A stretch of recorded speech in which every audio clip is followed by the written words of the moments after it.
Good morning student. आज हम कर रहे चैप्टर उच्च न्यायालय हाई कोर्ट। अगर आपने बाकी की वीडियो नहीं देखी है तो आप गीता ठाकरन यूट्यूब चैनल पर जाकर देख सकते हैं। तो करते हैं स्टार्ट। उच्च न्यायालय हाई कोर्ट। भारत में सबसे पहले 3 उच्च न्यायालय की स्थापना की गई थी, मतलब 3 हाई कोर्ट बने थे सबसे पहले। पहला था कलकत्ता उच्च न्यायालय, Calcutta high court, Mumbai high court और Madras high court. Calcutta high court की स्थापना हुई थी 1 जुलाई 1862 में। मुंबई हाई कोर्ट की स्थापना हुई थी 14 अगस्त 1862 में और मद्रास हाई कोर्ट की स्थापना हुई थी 15 अगस्त 1862 में। तो ऐसा देखा जाए तो कलकत्ता हाई कोर्ट की स्थापना सबसे पहले की गई थी। उच्च न्यायालय का वर्णन संविधान के भाग 6 में अनुच्छेद 214 से 231 तक है। अगर पूछा जाए उच्च न्यायालय का वर्णन संविधान के कौन से भाग में है तो भाग 6 में। आर्टिकल कहाँ से कहाँ तक है? 214 से 231 तक उच्च न्यायालय के बारे में बताया गया है।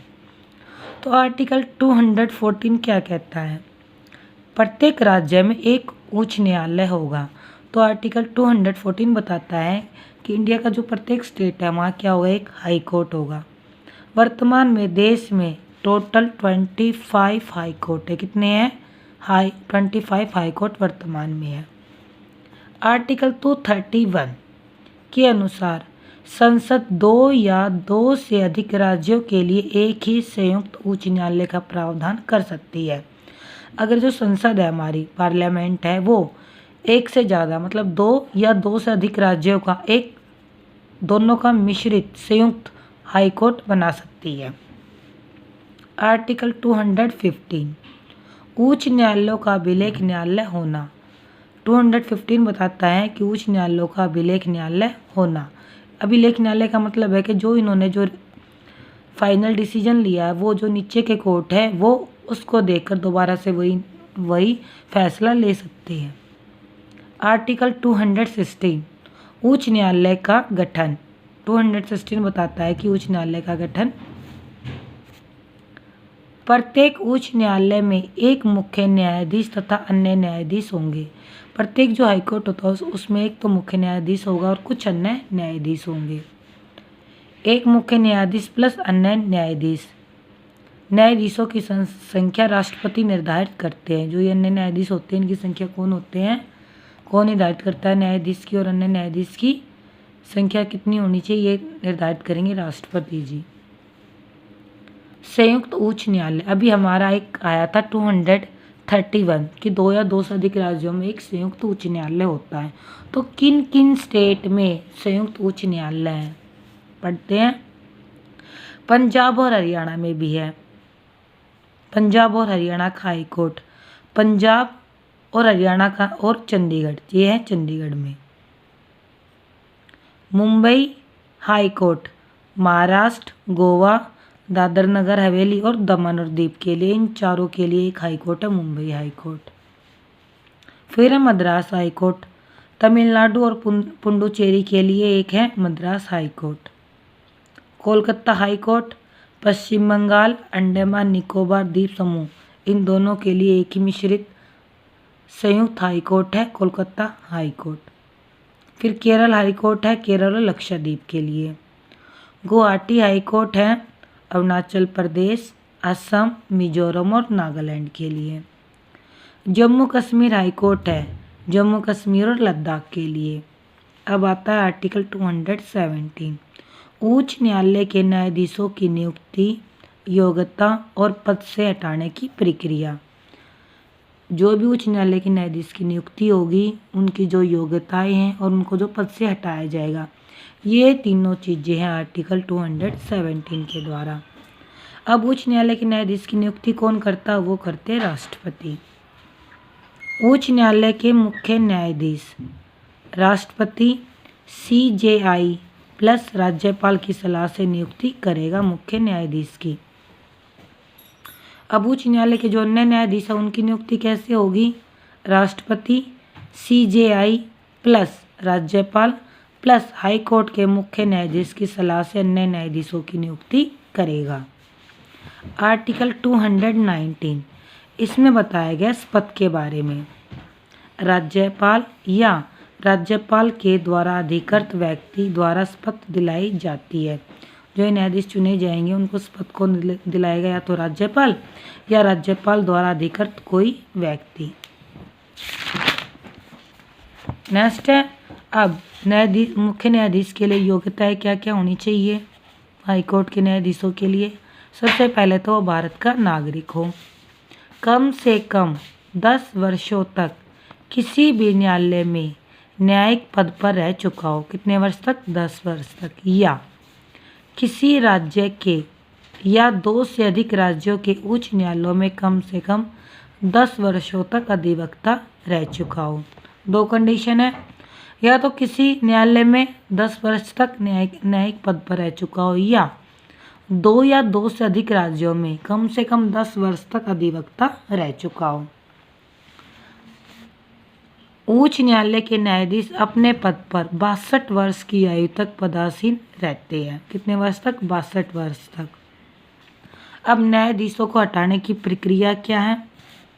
कदाचार, मिसबिहेवियर या अक्षमता, इनकैपेसिटी के आरोप में इन्हें पद से हटाने के लिए प्रस्ताव लाया जा सकता है।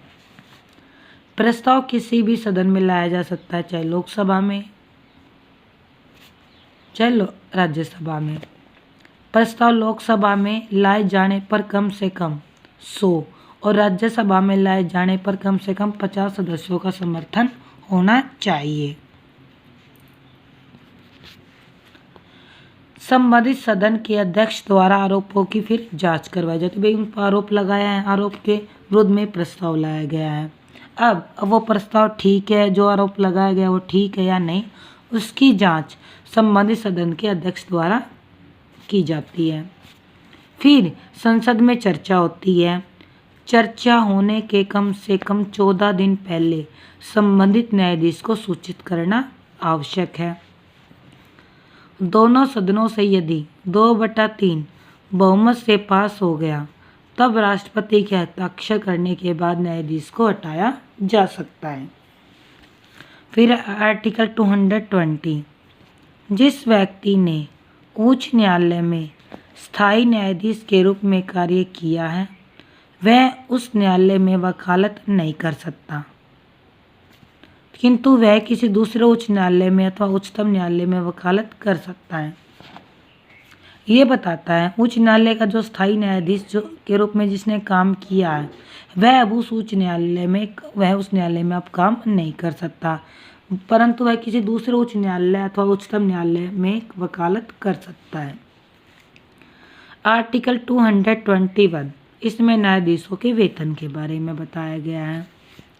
हाई कोर्ट के न्यायाधीशों का वेतन राज्य के संचित निधि से दिया जाता है। जो उस स्टेट की जितनी भी संचित निधि है वहाँ से न्यायाधीशों को वेतन दिया जाता है। पेंशन भारत की संचित निधि से दी जाती है। अगर वेतन पूछा जाए तो वो राज्य की संचित निधि से दिया जाता है, और जब पेंशन की बात आएगी वो दी जाएगी भारत की संचित निधि से। उच्च न्यायालय के मुख्य न्यायाधीश को मिलते 2,50,000 रुपये, और उच्च न्यायालय के जो अन्य मुख्य न्यायाधीश हैं उनको मिलेंगे 2,25,000 रुपये। आर्टिकल 222 न्यायाधीशों का स्थानांतरण, मतलब एक उच्च न्यायालय से दूसरे उच्च न्यायालय में स्थानांतरण होना। उच्च न्यायालय के न्यायाधीशों का एक उच्च न्यायालय से दूसरे उच्च न्यायालय में राष्ट्रपति के द्वारा सर्वोच्च न्यायालय के मुख्य न्यायाधीश के परामर्श से स्थानांतरण किया जा सकता है। मतलब करता तो राष्ट्रपति है पर क्या पूछता किससे? सर्वोच्च न्यायालय के मुख्य न्यायाधीश से परामर्श लेता है, उसके बाद ही स्थानांतरण किया जाता है। नेक्स्ट है आर्टिकल 223 कार्यवाहक मुख्य न्यायाधीश की नियुक्ति।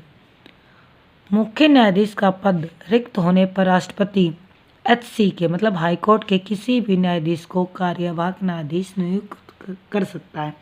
मगर अगर मुख्य न्यायाधीश नहीं है तो क्या करेगा? हाईकोर्ट के जितने भी अन्य न्यायाधीश हैं उनमें से किसी भी न्यायाधीश को मुख्य न्यायाधीश के पद पर नियुक्त कर सकता है। आर्टिकल 224 अतिरिक्त एवं कार्यवाहक न्यायाधीशों की नियुक्ति। राष्ट्रपति भारत के मुख्य न्यायाधीश के साथ विचार विमर्श करके ऐसे व्यक्ति जो हाईकोर्ट में न्यायाधीश बनने की योग्यता रखते हों उन्हें 2 वर्षों के लिए उच्च न्यायालय में अतिरिक्त न्यायाधीश के रूप में नियुक्त किया जा सकता है। कितने वर्ष तक? 2 वर्षों तक। उच्च न्यायालय की शक्तियां व क्षेत्राधिकार। आर्टिकल 225। उच्च न्यायालय के प्रारंभिक क्षेत्राधिकार या अधिकारिता। रिट जारी करने का अधिकार, अधीनस्थ न्यायालयों पर नियंत्रण का अधिकार, अभिलेखीय अधिकारिता, अपीलीय अधिकारिता, न्यायिक समीक्षा के अधिकारिता। ये सभी उच्च न्यायालय के प्रारंभिक क्षेत्राधिकार और अधिकारिता है। अब उच्च न्यायालय की शक्तियां व क्षेत्राधिकार। आर्टिकल 226। उच्च न्यायालय को रिट जारी करने का अधिकार होता है। उच्च न्यायालय को रिट जारी करने की शक्ति केवल मौलिक अधिकारों के उल्लंघन की दशा में तो रिट जारी कर सकता है, मतलब किसके उल्लंघन में? मौलिक अधिकारों के उल्लंघन में उच्चतम न्यायालय रिट जारी कर सकता है। उच्च न्यायालय रिट जारी करने का अधिकार। उच्चतम न्यायालय को रिट जारी करने की शक्तियां केवल मौलिक अधिकारों के उल्लंघन की दशा में तो रिट जारी कर सकता है, बाकी उच्च न्यायालय करेगा। अधीनस्थ न्यायालय पर नियंत्रण का अधिकार। आर्टिकल 227। उच्च न्यायालय को अपने अधीन आने वाले सभी न्यायालयों का अधीक्षण करने का अधिकार होता है। मतलब कि जो उच्च न्यायालय है उसके अधीन जितने भी न्यायालय होंगे वो उन पर क्या रखेगा? नियंत्रण। आर्टिकल 228। उच्च न्यायालय अपने राज्य के स्तर न्यायालयों में चल रही किसी मामले को अपने पास मंगवा सकता है। मतलब जो स्तर न्यायालयों में जो मामला चल रहा है उसे उच्च न्यायालय अपने न्यायालय में मंगवा सकता है। अपीलीय क्षेत्राधिकार। उच्च न्यायालय को अपने अधीनस्थ न्यायालयों के निर्णयों के विरुद्ध दीवानी तथा फौजदारी दोनों प्रकार के मामलों में अपील सुनने का अधिकार प्राप्त है। प्रशासकीय क्षेत्राधिकार। उच्च न्यायालय को अपने अधीनस्थ न्यायालयों में नियुक्ति, पदोन्नति तथा छुट्टियों के संबंध में नियम बनाने का अधिकार है। अगर आपको वीडियो पसंद आया तो प्लीज़ लाइक करना ना भूलें। साथ ही बाकी की वीडियो के लिए गीता ठाकरान यूट्यूब चैनल को सब्सक्राइब करना ना भूलें। Thank you.